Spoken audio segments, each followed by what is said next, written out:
அன்புள்ள நண்பர்கள் அனைவருக்கும் என் பணிவான வணக்கங்கள். இன்னைக்கு நம்ம பார்க்க போற வீடியோ எதை பத்தினா, உங்க வீட்டுல தங்க நகை வாங்கணும்னு நினைச்சீங்கன்னா, அதுவும் வேஸ்டேஜே இல்லாம தங்க நகை வாங்கணும்னு நினைச்சீங்கன்னா, அதுக்கு ஒரு பெஸ்ட் மெத்தட் எதுன்னு பாத்தீங்கன்னா, இந்த ஜிஆர்டில இருக்கிற கோல்டன் லெவன் பிளெக்சி ஸ்கீம் தான். இதுல வந்து பாத்தீங்கன்னா அப் டு 18% வரைக்கும் வேஸ்டேஜ் சார்ஜ் பண்ண மாட்டாங்க. அதாவது வேஸ்டேஜ்ன்றது வேட்ன்ற பேர்ல இருக்கும். நீங்க அதை தங்க நகை வாங்கும் போதே உங்களுக்கு தெரியும் வேட் எவ்வளவு அப்படின்னு போட்டிருப்பாங்க.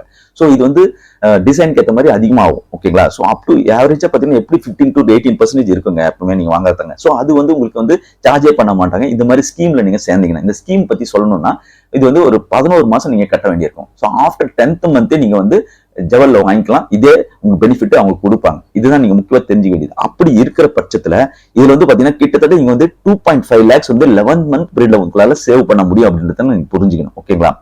இந்த 2.5 lakhs வந்து 11 monthல எப்படி நம்மளுக்கு சேவிங் கிடைக்குது அப்படின்றத நான் அந்த ஒர்க் அவுட்டை நம்ம அடுத்த ஸ்லைட்ல பார்க்க போறோம். அதுக்கு முன்னாடி இதுதான் இந்த இமேஜ்ல பாத்தீங்கன்னா உங்களுக்கு ஜிஆர்டியோட கோல்டன் லெவன் பிளெக்சி ஸ்கீம் பார்த்துருப்பீங்க. இதுதான் வந்து கஸ்டமருக்கு அவங்க கொடுக்குற ரிசிப்ட் புக். நீங்க வந்து அதுல சேர்ந்த பிறகு ஓகேங்களா, இதுலயே போட்டிருப்பாங்க பாருங்க, நோ வேஸ்டேஜ், அதாவது விஏ போட்டிருப்பாங்க, அப் டு 18% போட்டிருக்காங்க பாத்தீங்களா. இதுதான் இதனுடைய ஸ்கீம். ஓகேங்களா? சோ எப்படி இந்த பெனிஃபிட் கிடைக்குதுன்றது நம்ம பார்க்கலாம் இப்போ. அதனால இந்த வீடியோவை கடைசி வரைக்கும் ஸ்கிப் பண்ண பாருங்க, உங்களுக்கு கண்டிப்பா யூஸ்ஃபுல்லா இருக்கும்.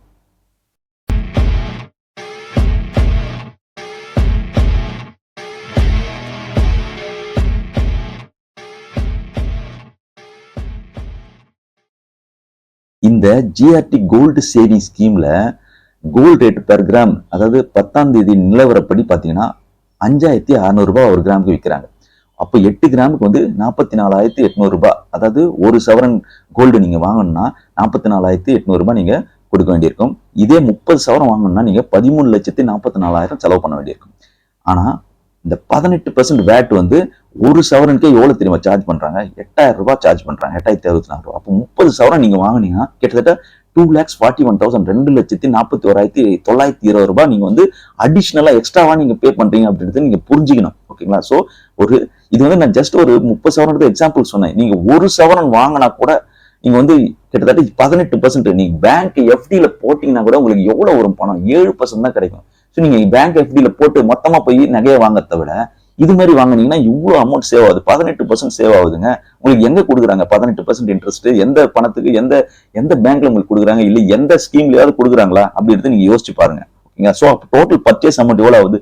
15,85,920 ஆகுது. ஓகேங்களா? கிட்டத்தட்ட 16 லட்சம் நீங்க வந்து செலவு பண்ணணும் ஒரு 30 சவரன் நகை வாங்குறதுக்கு. ஓகேங்களா? இப்போ நான் இன்னும் ஒரு எடுத்துக்காட்டுக்கு இன்னொன்னு சொல்றேன் பாருங்க. பேங்க் எஃப்டில போட்டுட்டு நீங்க பணம் இருக்கு போட்டுட்டு கல்யாண டைம்ல நம்ம வந்து மொத்தமா போய் வாங்கிக்கலாம்னு நினைச்சீங்கன்னா, அப்ப உங்களுக்கு அந்த மிஞ்சி போன பேங்க் எஃப்டில எவ்வளவு இன்ட்ரெஸ்ட் ரேட் கொடுப்பாங்க பாருங்க. இன்ட்ரெஸ்ட் ரேட் at 7% தான் கொடுப்பாங்க ஒரு நார்மல் நல்ல பேங்க்ல. ஓகேங்களா? இன்னும் ஸ்மால் ஃபைனான்ஸ் பேங்க்ல 8% வரைக்கும் தான் மேக்ஸிமம் கொடுப்பாங்க. போஸ்ட் ஆஃபீஸ் போனீங்கன்னா கூட 7.7% தாண்டாது. ஓகேங்களா? சோ அப்படி இருக்க பட்சத்தில் எவ்வளவு வருது? 94,000 தான் கிடைக்குது. ஆனா நீங்க எக்ஸ்ட்ரா எவ்வளவு பே பண்றீங்க? 2,41,000. அப்படியே பார்த்தா கூட நீங்க 1.5 லட்சம் எக்ஸ்ட்ரா தான் பே பண்றீங்க. ஒன் இயர் கழிச்சு எப்படி போட்டு அதுக்கப்புறம் நம்ம கல்யாண டைம்ல போய் வாங்க போறோம் மொத்தமா வாங்கினீங்கன்னா கூட உங்களுக்கு இவ்வளவு உங்களுக்கு தேவையில்லாத ஒரு செலவு தான். ஓகேங்களா? தேவையில்லாத எக்ஸ்ட்ரா நீங்க கொடுக்குறீங்க காசு. ஒண்ணு. இன்னொன்னு சொல்லுவாங்க சில பேர், அதாவது நான் காயின் எல்லாம் சேர்த்து வச்சுனே வரேன். காயின் என்னதான் காயின் சேர்த்து வச்சிருந்தாலும் நீங்க ஜவல் வாங்கும்போது, அதாவது தங்க நகை வாங்கும்போது கண்டிப்பா வேட்டு போடுவாங்க. அப்ப இது எவ்வளவு பெனிஃபிட் அப்படின்றது நீங்க பாத்துங்க. நீங்க தங்க நகை வாங்கல, வெறும் கோல்டு வந்து ஜஸ்ட் ஒரு இன்வெஸ்ட்மெண்ட், ஒரு அசட் இன்வெஸ்ட்மெண்டா இருந்தா அது ஓகே, நீங்க வேற எதுக்காக யூஸ் பண்ணிக்கலாம் அதை. ஆனா நகை வாங்கணும்னு ஒரு கட்டாயம் இருக்கிற பட்சத்துல, ஒரு பெண்கள் கல்யாண திருமணத்தப்போ நீங்க வந்து கட்டாயமா வந்து ஜவல் போட்டுதான் ஆகணும். அப்ப அது மாதிரி ஒரு பட்சத்துல இதுதான் பெஸ்ட் ஸ்கீம் அப்படின்றத நான் சொல்றேன். சரி, அதை விடுங்க. இப்போ நீங்க வந்து ஆர்டி போடுறீங்க பேங்க்ல என்ன போஸ்ட் ஆஃபீஸ்ல வந்து ஒரு ரெக்கரிங் டெபாசிட் போறீங்கன்னா அதுல வந்து எவ்வளவு இன்ட்ரெஸ்ட் நினைச்சுக்கிறீங்க? 6.7% தான் இன்ட்ரெஸ்ட் ரேட். மாசம் வந்து 1,27,500 rupees per month நீங்க வந்து இன்வெஸ்ட்மெண்ட் பண்ணினே வந்தீங்கன்னா ஆர்டில உங்களுக்கு வந்து 15,30,000 கிடைக்கும். அதுக்கான இன்ட்ரெஸ்ட் ரிட்டர்ன்ஸ் எவ்வளவு வந்து பாத்தீங்கன்னா 56,000 தான் கிடைக்குது. ஓகேங்களா? அதையும் ஞாபகம் வச்சு, நீங்க ஆர்டி போட்டா கூட கிட்டத்தட்ட 1.5 லட்சம் வந்து வித்தியாசம் வருது இந்த வேட் டிஸ்கவுண்டால உங்களுக்கு. அப்போ வேட் வந்து 18% பாத்தீங்கன்னா டிஸ்கவுண்ட்ன்றது பாத்தீங்கன்னா உங்களுக்கு எந்த அளவுக்கு பெனிஃபிட் அப்படின்றது நீங்க புரிஞ்சுக்கிறதுக்காக தான் இந்த சும்மா சாம்பிள் ஒர்க் அவுட்லாம் நான் கொடுத்துருக்கேன். ஓகேங்களா? சோ நீங்க கொஞ்சம் கொஞ்சமா சேர்த்தா கூட போதுங்க. ஒரு 5 வருஷம் 10 வருஷம் பிளான் பண்றீங்க, அதுக்கப்புறம் கல்யாணம் பண்ண போறோம், இல்ல நகை எதுவும் வாங்க போறதா இருந்தாலும், இல்ல வருஷம் வருஷம் நீங்க ஏதாவது ஒரு இல்ல நார்மலா கல்யாணம் பண்றது விட்டுடுங்க. நார்மலா உங்க வீட்டுல இருக்கிற பெண்களுக்கு வந்து தங்க நகை வாங்கணும்னு நினைச்சீங்கன்னா நீங்க ஒரு வருஷத்துக்கு முன்னாடி பிளான் பண்ணுங்க, வாங்கிட்டு இந்த 18% யாருங்க கொடுக்குறா இன்ட்ரெஸ்ட் ரேட்? தேவையில்லாம எதுக்கு பேங்க்ல வந்து வெயிட் பண்ணி இல்ல ஆர்டி போட்டு இல்ல எஃப்டி போட்டு அதுல வர இன்ட்ரெஸ்ட் வச்சு வாங்கணும்? ஓகேங்களா? இதை நீங்க நல்லா புரிஞ்சுக்கணுன்றதுக்காக தான் இந்த வீடியோ நான் போட்டுருக்கேன். ஓகேங்களா? ஸோ அதனால இந்த ஜிஆர்டி கோல்டன் 11 ஃபிளெக்ஸி பிளான்ல நீங்க சேர்ந்தீங்கன்னா அதுல கிடைக்கக்கூடிய பெனிஃபிட்ஸ் என்னென்னு பார்த்தீங்கன்னா நீங்க வந்து கிட்டத்தட்ட 18% வேஸ்டேஜ் வந்து சேவ் பண்றீங்க. அந்த சேவிங்கால உங்களுக்கு கிடைக்கக்கூடிய அமௌண்ட் எவ்வளவு தெரியுங்களா? 2.5 lakhs 30 சவரம் வாங்கினீங்கன்னா அந்த அளவுக்கு நீங்க அமௌண்ட் சேவ் பண்றீங்கன்னு அர்த்தம். ரெண்டாவதா வந்து முக்கியமான தெரிஞ்சுக்க வேண்டியது இன்வெஸ்ட்மெண்ட் வந்து ப்ரொடெக்ட் பண்றீங்க. அதாவது கோல்டு ரேட் வந்து நீங்க மாசம் மாசம் வாங்கும் போது கோல்டு ஹை ஆனாலும் லோ ஆனாலும் ஆவரேஜ் ஆயிடுது. சில டைம்ல கம்மியா இருக்கும்போது வாங்குவீங்க, சில டைம் அதிகமா இருக்கும்போது வாங்குவீங்க. ஆனா நீங்க திடீர்னு போய் வாங்கும்போது கம்மியா இருக்குன்னு நம்ம சொல்ல முடியாது இல்லையா? அதிகமா இருக்கும்போது கூட நீங்க போய் வாங்க வேண்டிய சூழ்நிலை ஏற்பட்டுடும். இது மாதிரி ஆவரேஜ் ஆயிடும் பணம். இப்ப இது மாதிரி நீங்க மந்த்லி இன்ஸ்டால்மெண்ட்ல பே பண்ணி கோல்டு வாங்கினீங்கன்னா ஓகேங்களா, அது இன்னொரு பெனிஃபிட். அடுத்த பெனிஃபிட் என்னன்னு பாத்தீங்கன்னா இதுல மந்த்லி இன்ஸ்டால்மெண்ட் பாத்தீங்கன்னா மினிமம் 500 இருந்தே நீங்க ஆரம்பிக்கலாம். மொத்தமே 11 மந்த் தான் நீங்க கட்ட வேண்டியிருக்கும். அதுதான் இதனுடைய பீரியடே, அதுக்கு மேல கிடையாது. மூணாவதா பாத்தீங்கன்னா இது வந்து நீங்க கட்டின அமௌண்ட்டுக்கு ஈக்குவலா நீங்க வந்து கோல்டு வந்து அந்த வேல்யூக்கு ஏற்ற மாதிரி நீங்க வாங்கிக்கலாம். இல்லைன்னா மாசம் மாசம் கட்டும் போது மாசம் நீங்க அமௌண்ட் இன்ஸ்டால்மெண்ட் கட்டுறீங்க இல்லையா, இன்வெஸ்ட்மெண்ட், அதுக்கு ஈக்குவலண்டா வந்து கிராம் எவ்வளோன்னு அவங்க போட்டே வருவாங்க. ஸோ அந்த டோட்டல் கூட நீங்க கணக்குல எது அதிகமோ அதை நீங்க வந்து சூஸ் பண்ணிக்கலாம். ஓகேங்களா?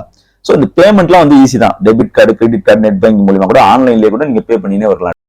இந்த ஜிஆர்டில சில டேர்ம்ஸ் அண்ட் கண்டிஷன் சொல்லியிருக்காங்க. நீங்க வந்து இன்ஸ்டால்மெண்ட் கட்டணும் வரீங்க, திடீர்னு வந்து கட்ட முடியாத சூழ்நிலை வருதுன்னா உங்களுக்கு கேஷ் ரீஃபண்ட் பண்ண மாட்டாங்க. அதுக்கு பதிலாக தான் நீங்க தங்க நகை தான் எடுக்க முடியும். ஒண்ணு. இன்னொன்னு, நீங்க 10 மாசம் முடிஞ்ச உடனே இது வந்து 11 மந்த், அதாவது 11 மந்த் பீரியட் கட்ட வேண்டிய இன்ஸ்டால்மெண்ட் இல்லையா இந்த ஸ்கீம். இதுல வந்து 10 மாசம் முடிஞ்ச உடனே கூட நீங்க வந்து நகையை வாங்கிக்கலாம்.